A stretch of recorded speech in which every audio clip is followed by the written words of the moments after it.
So I've been experimenting with a lot of different builds lately, and this one I have right now has to be my absolute favorite at the moment because this one lets you be a fully super tank, which is just the normal sword and shield kind of tank, which has a crazy amount of physical resistance and spell resistance, as well as survivability is off the chain, and I also have amazing DPS on my other end of my bar.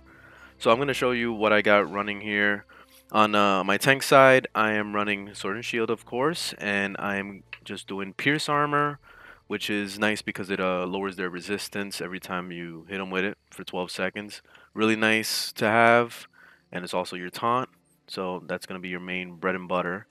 I'm using Shielded Assault. This is your lunge attack that basically it gives a damage shield every time you do the lunge. So for 6 seconds, you get a damage shield, which increases your defense. I mean, it's nice having a damage mitigation on there, which Spike Bone Shield can't live without it. You have to have it in the build. If you want to be invincible, that's the thing to have in the build for sure. I'm also running Green Lotus this time because this is one of my favorite abilities from Warden because this thing basically lets you run without a healer.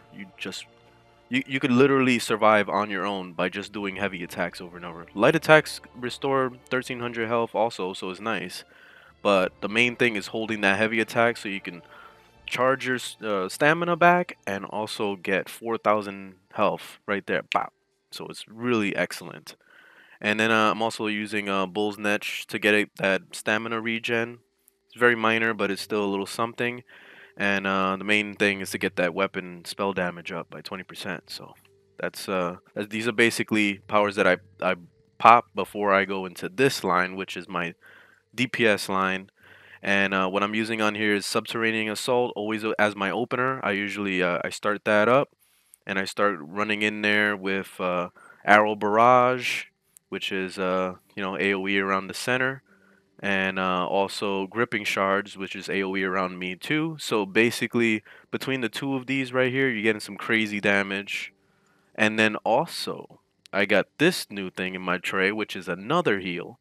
And since my hit points is so crazy, if you haven't seen my other build, I'll link that in the description, and you'll probably see it pop up on the top right now. It's that build basically shows you that my armor that I'm using right now, I have about 48,000 hit points, which let me just show you that real quick. Oh, it's 44 at the moment because I'm not using my food. But if I pop food, I'll be up there. And the amount of hit points, basically this with this power, 10% of my health is getting healed back instantly, and then every 2 seconds I'm getting 2% health. That thing is amazing. So this power is actually useful now, and also it's buffed by hit points. So look at the damage. 1900 damage every 2 seconds. That's pretty much the same like these two powers.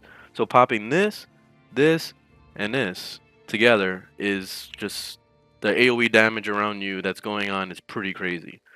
And then I also have Poison Arrow, which is really nice. When they get low to 50% health, they take more damage, which is pretty excellent. And it also doubles as a nice little single target attack to spit off in between doing light attacks. So it does really good damage. So I'm just going to show you a little bit of what this build is like. So I'm going to herd up a bunch of mobs. And yeah, check this out. Okay, here we go. We got some over here. Let me just show you what it's like. I'm just going to hit him with Poison Arrow. Oh, I'm already getting low on stamina. So I'm just going to use my heavy attack and my stamina back. Okay, now check this out. AoEs, AoEs. Just keep spitting that AoEs. I don't have enough stamina to actually pop my Subterranean Assault, but there it is. Watch everything die. Subterranean Assault. Boom. Boom. Bye, bitches. So awesome. Love it.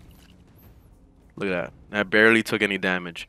And if I really wanted more defense, I could have just popped this line, popped all my buffs on this side, which I totally forgot to do, and done that. But the damage is so sick on this. Which I forgot to mention, I did actually upgrade my rings, and I'm also using, let me just kill this first so I can show you. I'm also using the sign of increased weapon damage, which, where is that at? It's down here. Boon of the Warrior. That's what I'm using right now. Increases my weapon damage by 176, along with all of my my rings. So my rings have 174 each, and then also my trinket, my necklace. So that's all running a lot of weapon damage, which gets my weapon damage up to 1800, 1830, which it's really nice.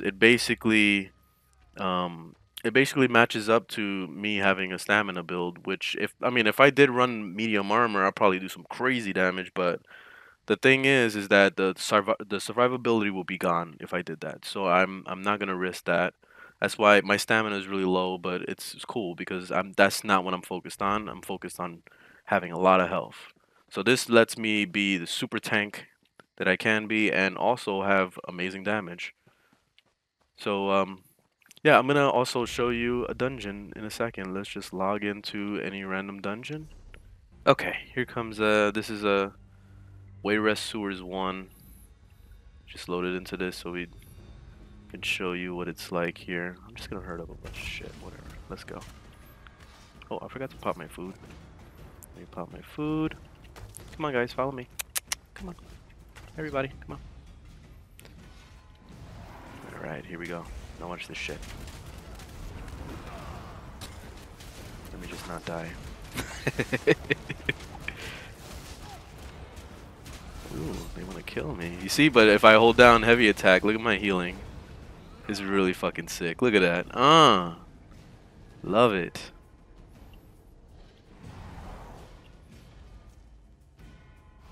Oh. Let's see if we can handle the boss. Let's see. This is actually the first time I'm trying to do a dungeon for myself. It's probably gonna take a while for me to kill this shit, but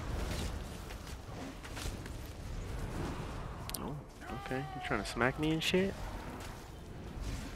Let's get that crit up. Which that's what's really nice about that one ability that heals me from my heavy attacks. It actually increases your crit by like 15 or 20%, so it's really nice to have. It's just that the only downside is that you have to sit there buffing yourself over and over. That's what's really annoying. But the thing is that it's just such a great heal, so it makes it so worth it to pop. I just get kind of lazy sometimes, so I don't want to like swap weapons like this all the time. It gets kind of tedious, but it's all good though. Look at this. Yeah, whatever. Hit me with that tail. See, in between all your attacks, you want to keep using Subterranean Assault, and then just heavy attack, Subterranean Assault, like this. Boom. Heavy attack. Does a hell of a lot of damage. It's really nice.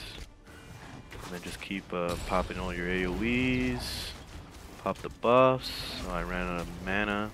That's the only downside with this build, is that there's no mana regen. So that's one thing you guys can decide if you want to do something more. Give yourself some mana regen on your trinkets or something, then that would actually probably be pretty good. But it's all, you can make this build however you like. I prefer this build the way it is right now because I always wanted to make a bow build that was actually like tolerable to play, and this is like one of my favorites right now. See, now I'm just gonna spam poison arrow over and over in between my light attacks. You see, it does pretty nice damage. But yeah, see? Pretty awesome. I love this build. But leave a comment below if you would like to see any different types of bows with the, different types of bows, different types of builds with the Warden or any other class. I'm gonna be doing the Sorcerer build pretty soon. I keep forgetting, but that's gonna be coming up. And yeah, just let me know in the comments what you want to see next. But thanks for watching, guys. I'll see you later.